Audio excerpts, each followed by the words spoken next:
Welcome to the History Extra podcast. Fascinating historical conversations from the makers of BBC History Magazine. In today's Life of the Week episode, Ellie Cawthorne speaks to broadcaster and academic Corin Throsby about how the Romantic poets became the era's most scandalous celebrity. Thanks so much for joining me today, Corin. We're going to be talking about the life and legacy of Lord Byron. So the 19th of April this year marks the 200th anniversary of Byron's death. Why are we still talking about him all these years on? Well, he was one of the greatest British poets. He was part of the Romantic movement, and even though a lot of people don't know his poetry necessarily, they do know a bit about his persona that he created in his life. I think the quote that people most know is actually from one of his ex-lovers, where she describes him as mad, bad, and dangerous to know. And so he's interesting in that he created this character, or he certainly popularized a character that we know as the Byronic hero of the kind of brooding, misunderstood bad boy that's still in pop culture. He's also remembered as one of the first celebrities. And so the work that I do is looking at early fan culture and celebrity culture and looking at what was happening at that particular time when Byron was writing that made this huge phenomenon happen, which was Byronism, this sort of mania surrounding Byron. So he is a really fascinating figure to begin to unpick. I just want to pick you up on that quote, mad, bad, and dangerous to know. How did he earn that reputation? And does he deserve it? Yeah, I guess he does deserve it. I mean, he was someone who was never shy of drawing attention to himself. We see this right from the beginning of his life. When he went to Cambridge, for example, he's famous for bringing a bear to college with him because he wasn't allowed to bring a dog. And he was so outraged at this that he brought a bear instead, and joked that it might be sitting for a fellowship. So he was someone who enjoyed attention, consciously created scandal around himself. But then he also had times of really wanting to withdraw from public society. You know, it's that classic thing that we also get with celebrities today where, you know, they will create something and court attention, and then actually it sort of gets out of their control in ways that they don't like. And the same was true of Byron. Let's rewind now to the beginning of this story, to Byron's early life. What can you tell us about that? Well, he was very proud of his Scottish heritage, but he was actually born in London to a Scottish mother and an English father. Then the family moved up to Aberdeen, his mother's hometown. His father was a scoundrel and a cad and a rake, and he spent the family's fortune. He really married Byron's mother for her money. Spent her inheritance and then buggered off, but he died when Byron was 3, but he was out of the picture by then anyway. And so Byron was brought up actually in kind of not poverty, but relatively humble beginnings with a single mother struggling in Aberdeen. And then his fortunes changed when he was 10 years old, when he found out through a series of sort of unexpected deaths that he was inheriting his seat, and he became a Lord Byron, and Newstead Abbey, which was the Byron family estate near Nottingham, became his. And it was in a state of relative disrepair. The previous Lord Byron hadn't been keeping it well. So he inherited this kind of Gothic, already crumbling mansion in sort of true poetic style. I mean, so much of his life feels like a story that he had this, you know, rags to riches kind of. He was single mother in Aberdeen, and then he's Lord Byron, and it's quite a stark contrast.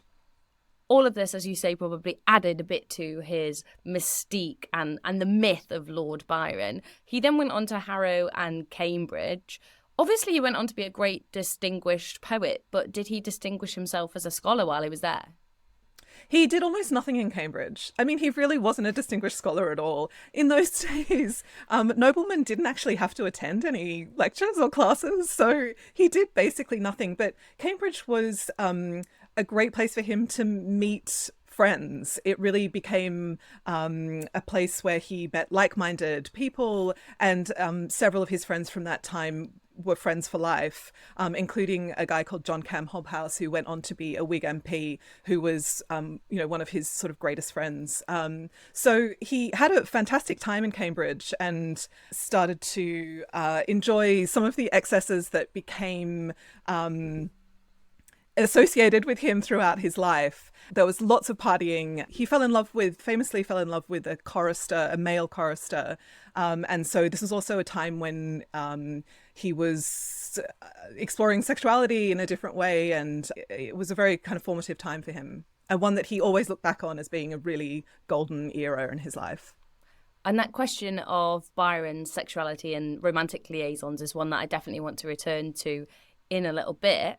But I wonder if you could give us a sense of how he ended up making all these kind of influential, important connections. Was he a pretty magnetic figure? It sounds like it. Hugely. I mean, if you read, I can say this, having read all of his letters, we don't have his memoirs. They were famously burnt by his publisher and friends after his death, in what was described as one of the greatest literary crimes in history. So what we have from him are his letters, and they are so funny, so brilliant, so hilarious. I mean, there are 13 volumes of them, so it's quite a commitment to actually read through them. But if you can get a selection of his letters, there are a few out there. He really leaps off the page as just being a very charismatic, funny, a very loyal friend. He was not great in his romantic relationships, as we will go on to see. He could be extremely cruel, but he was a really, truly wonderful friend, and so people flocked around him. So how did he go from this layabout nobleman at Cambridge to transform himself into one of the era's most influential literary figures? What was his first hit, as it were? Well, he wasn't doing nothing. He wasn't exactly laying about in Cambridge. He was starting to write poetry. He started writing poetry fairly young. And so he was writing. And then his first volume of poetry had sort of lukewarm reviews, particularly from the Scottish press. And he wrote a response, kind of sort of having a go at all the people who had a go at him.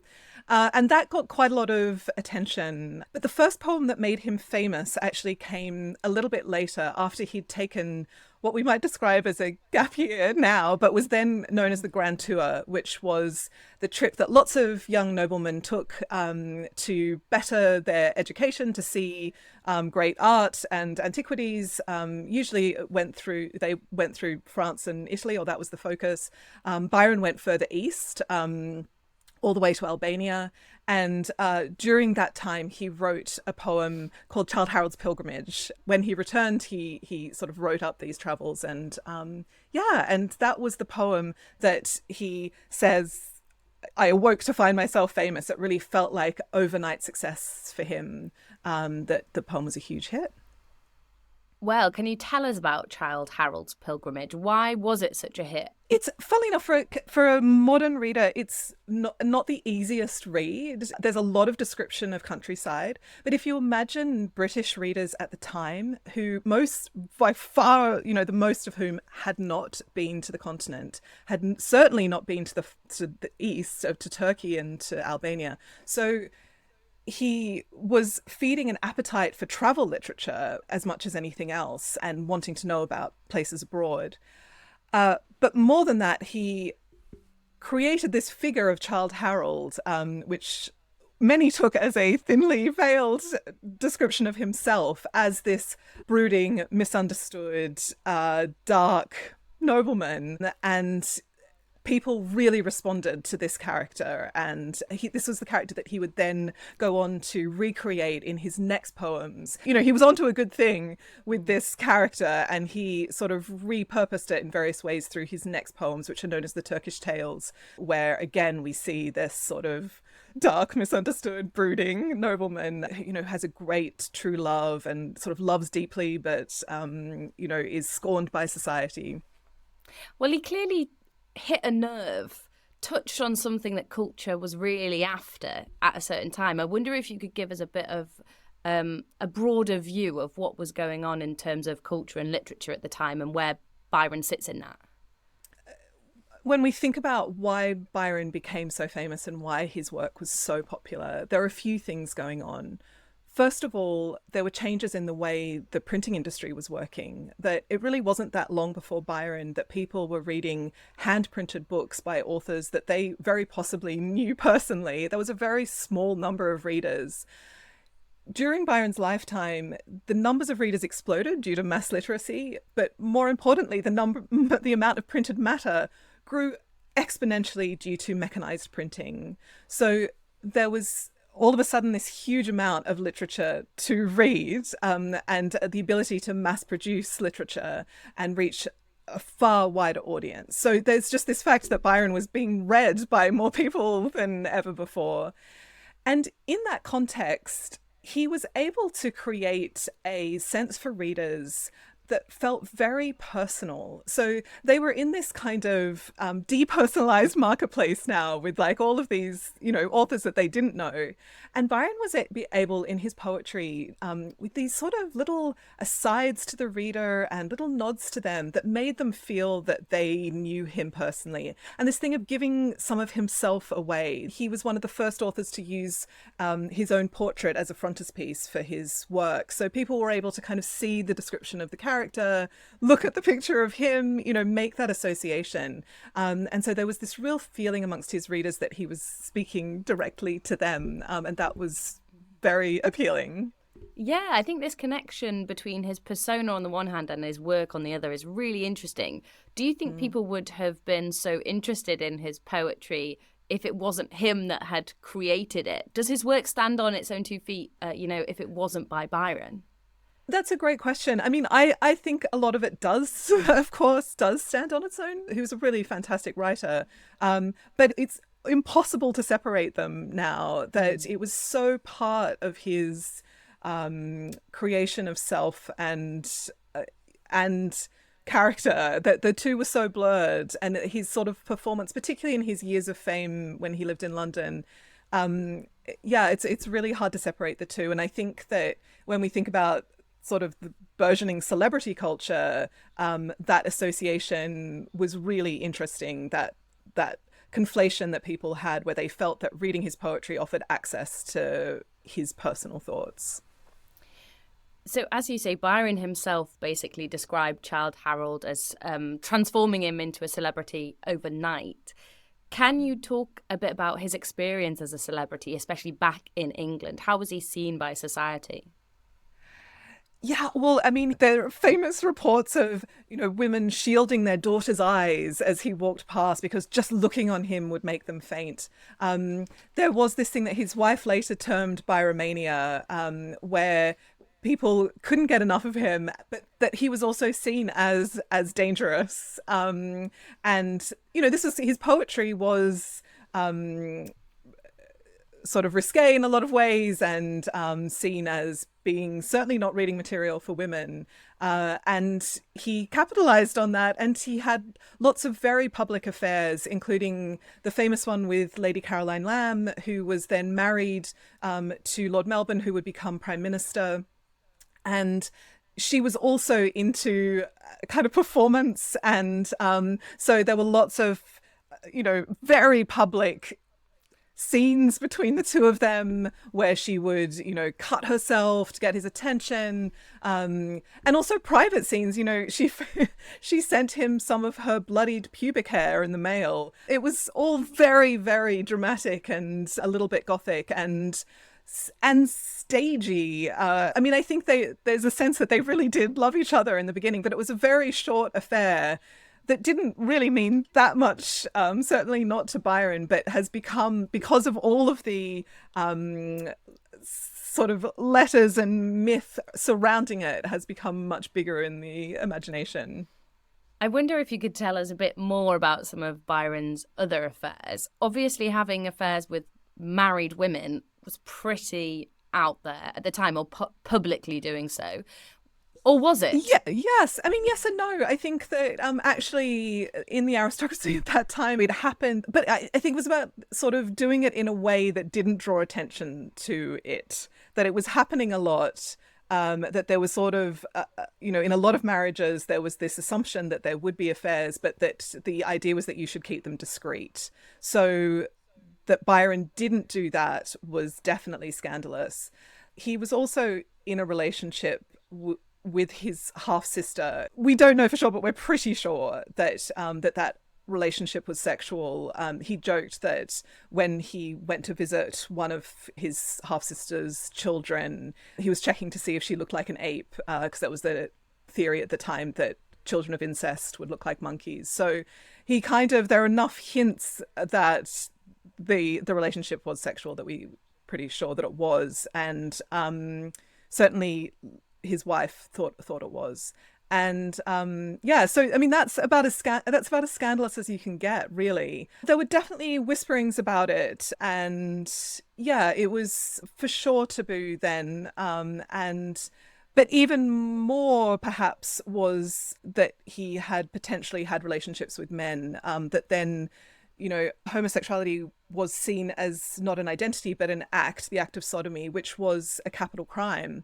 And so that really, in a sense, from a legal standpoint, was more serious than incest. And so, yeah, that was, he was really seen as sexually scandalous. And are relationships with men something that carried on throughout Byron's life? You mentioned, obviously, the relationship that he had at Cambridge, but did that follow him through his life? Yes, it did. And it's always difficult to talk about Byron's sexuality because, as I said, that he wasn't thinking about sexuality in the same way that we do. But he did have relationships with men. It's hard to know for sure, again, because it was a capital crime. He wasn't able to ever say that it was always through coded language that we're making assumptions that these were happening. But there were a few relationships. But then he also had a lot of sex with women. So, the kind of this question of whether if Byron were alive today, how he would identify, it's impossible to know, but probably bisexual or pansexual or that he was definitely interested in having sex with both genders. So as you've alluded to throughout our conversation, Byron did also have a wife. Can you tell us about this unhappy union, I think it's fair to say? It was an unhappy union. It was motivated, Byron was in the midst of this scandal, the sort of whisperings about his life, his private life, and things were feeling out of control in terms of his public reputation. And marrying seems like a great solution to this. Plus, he was in financial dire straits.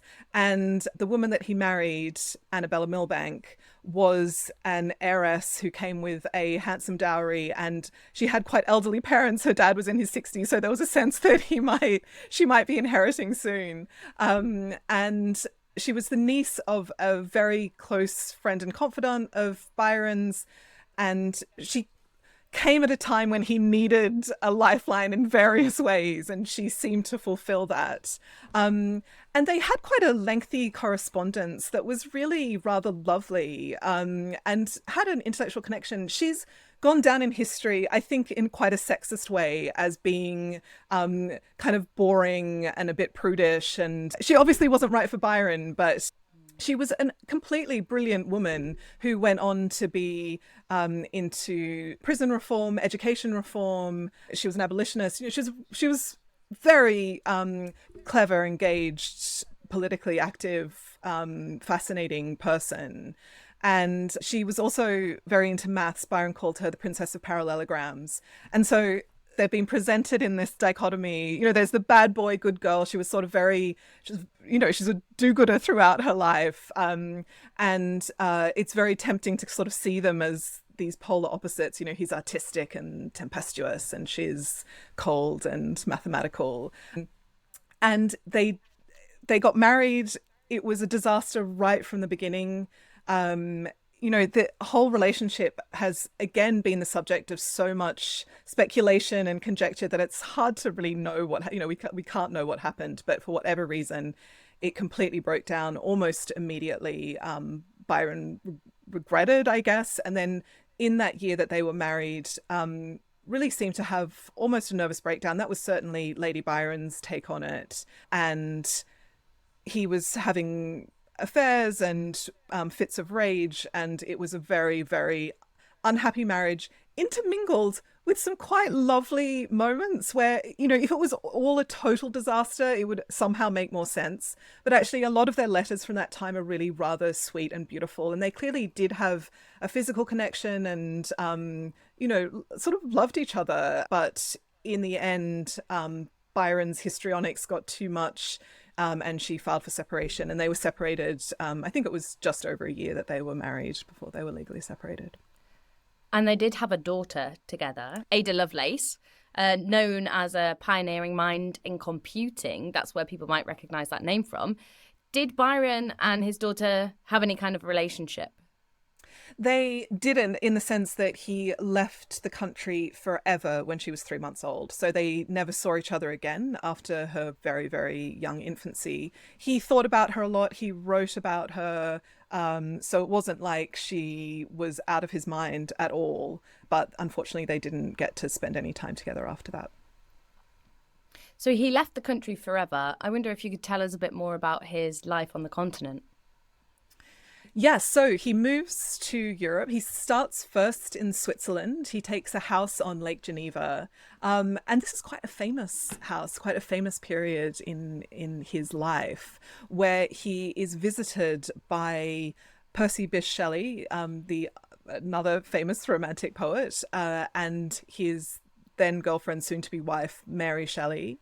Then Mary Godwin. And the thing that brought them together was Mary's stepsister, Claire Clairmont, had been one of Byron's fans in his years of fame in London. And in fact, they had had sex and she was pregnant with his child. And she really desperately wanted that relationship to work and wanted to be with Byron. And so she very easily convinced Shelley and Mary to come and see Byron in Switzerland. And there they had a famous meeting of minds, and it was the stormiest, coldest summer because a year earlier a volcano had erupted in Indonesia, and this had caused kind of disrupted weather patterns. And so the gang spent a lot of time indoors sheltering from the storms. And one evening Byron suggested that they tell ghost stories, and they were reading from a book of ghost stories. And out of that evening, Mary didn't tell the story on the night, but she went away and it sort of sparked what would become the very famous novel Frankenstein. And also that night, Byron told a story about vampires because he'd been in Greece where they have vampire legends. And that spawned a story where another friend who was there, his doctor, John Polidori, wrote that story into a novella, turned that story into a novella, and was called The Vampire. And that was the direct inspiration for Bram Stoker's Dracula. So Byron was very much part of vampires becoming seen as this sort of beautiful, pale aristocrat, that image that we have now of vampires. Before that, they'd been kind of gross little hairy monsters. And yeah, so he's part of that whole literary moment as well.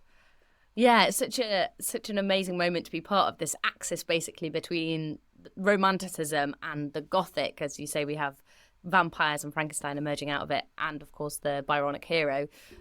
So what else did Byron get up to in his travels across Europe? Well, I should say as well that in Switzerland, this meeting with Shelley also produced some fantastic poetry. He really had a very creative time then and was writing what could be called like very sort of true romantic poetry through the influence of Shelley. He then, soon after that, moved to Venice and spent a sort of significant period of time in Venice, and was starting then to lead a more debauched life again, that he really was sleeping with a lot of people and leading a very kind of excessive life. He famously had a menagerie of animals. I mean, just an incredible list of animals lived in his house with him. So again, this kind of very extra flamboyant life that he led. And in Venice, he really started to explore a different mode of writing, in which he started to write sort of comedy. And it was during this time that he started writing what is considered his masterpiece, which is a poem called Don Juan. He's making a joke there about how badly British people pronounce foreign words. It's based on the Don Juan myth. And this poem would take romantic tropes and then make fun of them. And so this is really kind of an interesting place that Byron was now occupying in the kind of romantic scene, where he was both presenting romantic ideals and then making fun of it as well. And it's a really fantastic poem. An example is that in the first canto of this poem, Don Juan is on a boat and reading a kind of lofty love letter from his great love, but as he reads it, he can't stop throwing up from seasickness. So there's this kind of thing where the body always gets in the way with these later Byronic works, and just as we're in a kind of transcendent moment, he brings it back down to earth. And that letter actually ends up getting torn up and used as the sailors run out of food to draw lots to see who's going to get eaten first. So there's a bit of like cannibalism there as well. So if Childe Harold is the poem that made him famous, and Don Juan is widely regarded as his masterpiece, what I want to know, though, Corin, is what is your favourite piece of Byron's work? I mean, Don Juan is brilliant. It has to be my favourite. It's so great. I also really love a poem that always strikes me as very modern, is a poem called Darkness. It's one of Byron's shorter poems. So I encourage everyone to go and have a look at it. And it is about a kind of nightmarish apocalypse of the world. It's really a vision of environmental breakdown, so it feels very contemporary. And I'd say that's probably maybe my favorite after Don Juan. And The Prisoner of Chillon is another one that I love, that he wrote during his time in Switzerland with Shelley, about a prisoner who is in the most awful circumstances, but through a little slit of window imagines the beautiful Alps that are sitting just beyond his prison cell. And that I always find extremely beautiful and moving. But I mean, he's really prolific. There's so much good stuff, but they're probably my favorites. Well, thanks. Listeners can go away and check those out. So by 1823, Byron had got himself involved in the War of Greek Independence. Can you tell us a bit about what was going on and why he was drawn to that conflict? Byron had throughout his life been fairly politically active. He had progressive politics. His first speech in the House of Lords was defending the local weavers in Nottingham who had been protesting against new technology that was replacing them by breaking frames, weaving frames. And this was a crime punishable by death. And so Byron was arguing that that was too harsh a penalty. When he was in Italy as well, he was involved in the Italian nationalist movement. So he was no stranger to political causes, particularly underdog political causes. And he had always loved Greece. He'd gone there during his grand tour. Had always loved Greek literature and antiquity, and he was drawn to their cause. And it corresponded with a time in his life when he was feeling, again, sort of out of control with his excesses, that he had settled into a very happy relationship, perhaps his longest and happiest relationship, with a woman called Teresa Guiccioli, an Italian woman. But he'd slightly started to stagnate in that and was getting a little bit bored. His whole life, he was always moving. He's really never in one place for very long. And there was just this sense that at this time he wanted to do something meaningful with his life. And this was, he felt like the Greeks needed him. And he was right. He actually was able to help them financially. Certainly, that was a huge part of the contribution he made. He was really thinking that he would be going in a humanitarian capacity rather than in a military capacity. Through his prestige and fame and the fact that he was an international celebrity, he was able to bring attention to the Greek cause in a way which, really did help with their battle. Did he end up fighting at all? He did not. He did not. He bought a very fancy helmet, like sort of military helmet, when he went, and there was sort of this sense that he had the costume. But how much he was actually imagining, he was really imagining himself more as he first described himself as he'd go and be a reporter. And then in this kind of humanitarian capacity, I think he would have been prepared to fight. And there was that sense that he might have been about to go into battle, certainly in a kind of leadership role. But he sadly, he went for a horse ride and got extremely drenched while he was there in Messalonghi, which is famously quite a marshy, swampy area. And he caught a fever. We don't know if it could have been malaria or something else, and was extremely ill. And his illness was handled very badly by his doctors. There was still a sense then that disease was in the blood and that the blood needed to be let. And even though Byron protested against this, they ended up letting, historians think, 2 liters of Byron's blood through leaching and various other means. So we don't know whether it seems like that could have been what actually killed him rather than the illness itself. But very sadly, we don't know if Byron ever would have fought because he died before he got the opportunity. And he died at the age of 36. What was the response in Europe, but also back in Britain? There was a huge response. There are lots of accounts of Byron's funeral as being a real moment for a lot of writers, particularly, that no one could really believe. He'd been such a huge figure that there was a lot of disbelief that he could have died. His body went back to England in an iron coffin, and even though he had actually wanted to be buried in Greece, but there was a sense that from his friends, that he should be buried in England. And John Cam Hobhouse, his best friend, tried to get him buried at Westminster Abbey, but he was considered too scandalous for that honour. And so he ended up being buried in Hucknall in Nottinghamshire near his family seat. And there was a ticketed event to go and see his grave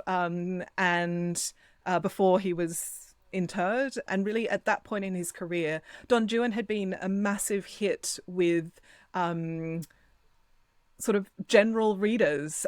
He was really popular with the quote unquote ordinary man and woman. The poet John Clare writes about going to Byron's funeral or the funeral procession, should I say. The streets were lined with people, and he comments that it was just ordinary people wanting to pay respects to him. He didn't get a kind of glamorous state funeral, of course, because he was considered too controversial, but it was clear that he'd had a big impact. Definitely, and I think in the 2 centuries since his death, that impact has continued to be felt. What do you think is Byron's biggest impact on British culture, and how should we remember him today? Yeah, he has been remembered, but then it's funny because I think not many British people can actually quote any of his poetry. And he hasn't been studied in British schools. He hasn't been on the curriculum. And so people don't know him in the way that they know, for example, Keats. His poetry doesn't lend itself necessarily to being studied in that way because so much of it is so long, so political, often mentioning people of the time that, don't have relevance now. But that's not to say that I think lots of his poetry does lend itself to school-aged study. But I think that the thing that he can most be remembered for is, I think it's the Byronic hero has become such a staple of popular culture that the misunderstood outsider, we all know that character, and Byron did such an amazing job of bringing that to popular attention. I also think that there's a lot to be rediscovered in Byron's work, that he was such a different figure in the Romantic period, in that he was able to take a step back from what was going on and laugh at it and comment on it in a way that felt so fresh and, again, modern. I think he's a really modern figure. He was sexually ambiguous. He was a real traveler. He wrote his work is international in a way that someone like Jane Austen just is very British. And he was also politically really brave. Even though he had this kind of dissolute life and this life of excess, in the end, he was about living life to its full and doing everything that you can to make the world better. Yeah, just living life for every moment. Finally, I would just ask, what are some of the biggest myths you come across in the public perception of Byron that you have to counter as a historian? Oh, there are so many. I mean, he was someone who was so surrounded by myth and was involved in his own myth making. So it's very hard to kind of disentangle him from that. But I think the biggest misperception is that he was a kind of dissolute, dark, he had the Byronic hero, certainly of his earlier work, is very dark and broody, and he certainly had that element to his personality, but really he was so kind of lovely and politically engaged, and really a sort of very complex, insecure person in a lot of ways. And so I think that sense that all he cared about was seduction is not quite fair. He was a man of many contrasts, that as soon as you try and pin him down in one way, he evades that. So it's whenever anyone says, oh, I'll tell you about Byron was like this, there's always at least 10 counterpoints. So yeah, he's a very difficult person to pin down. That's what makes him so great.